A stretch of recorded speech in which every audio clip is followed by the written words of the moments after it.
Welcome back. Tonight's story isn't just another late-night scare. It's 3 real accounts of working the overnight shift alone and coming face-to-face with the kind of strangers you hope you'll never meet. From hotels to gas stations, these experiences show just how quickly a quiet night can turn into a nightmare.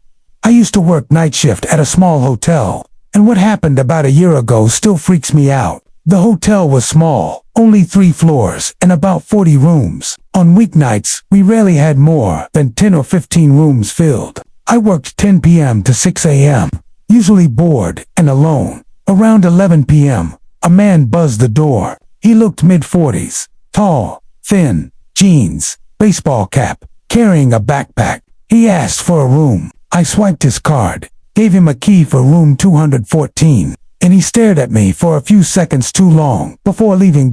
At midnight, he was back, sitting in the lobby, staring at a blank TV screen. No phone, no book, no dozing off, just sitting. I brushed it off until 1 a.m. when I checked the reservation system and realized room 214 was still marked vacant. There was no charge, no record, no entry log for that key card. He had never gone to the room.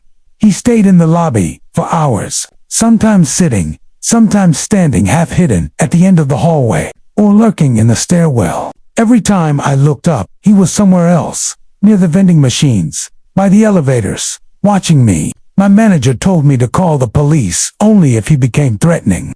But it already felt threatening. By 3:30 a.m., I couldn't take it anymore. I called the non-emergency line, then 911, when I saw him standing outside a guest's door. He came back to the desk, leaned over the counter, and in a low voice asked if there was food. When the officers finally arrived, they found he wasn't a guest at all. The credit card was stolen. He had just been pretending so he could get inside. He was arrested for trespassing and fraud.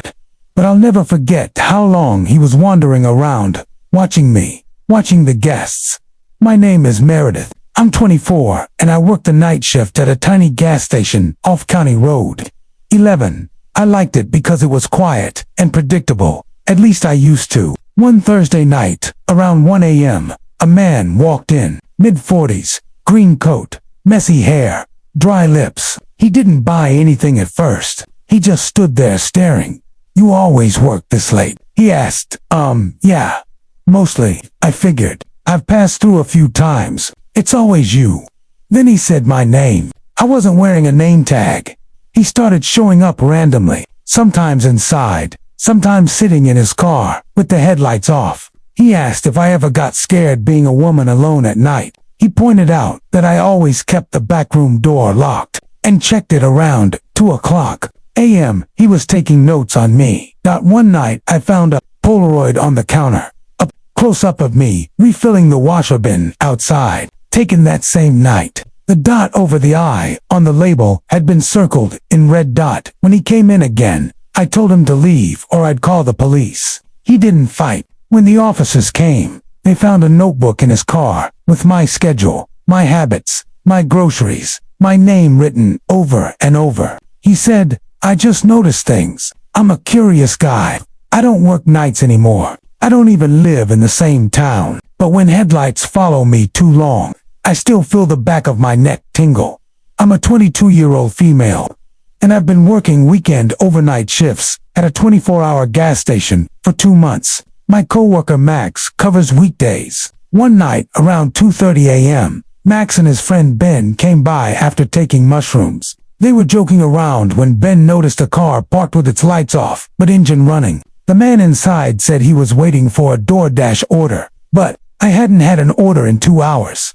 Max told me later, the car looked brand new, with no license plates. Blankets in the back seat. Another car with no plates pulled in right after. When confronted, the first car sped off, and the second followed. The next night, the same car came back. This time for customers noticed it. At the far end of the lot, 2 men arguing inside, pointing toward the store. When one of the customers approached, the car reversed and left. They offered to stay with me for 20 minutes, just to be sure. I'm still not sure what those cars were planning. If Max and Ben hadn't been there the first night, and if those 4 guys hadn't spoken up the second night, something terrible might have happened to me.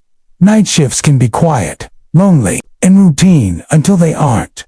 Whether it's someone sneaking into a hotel, a stalker memorizing your habits, or suspicious cars waiting for the moment you're alone, these stories are a reminder to trust your gut, stay alert, stay safe, and never ignore that uneasy feeling. It might be the thing that saves your life.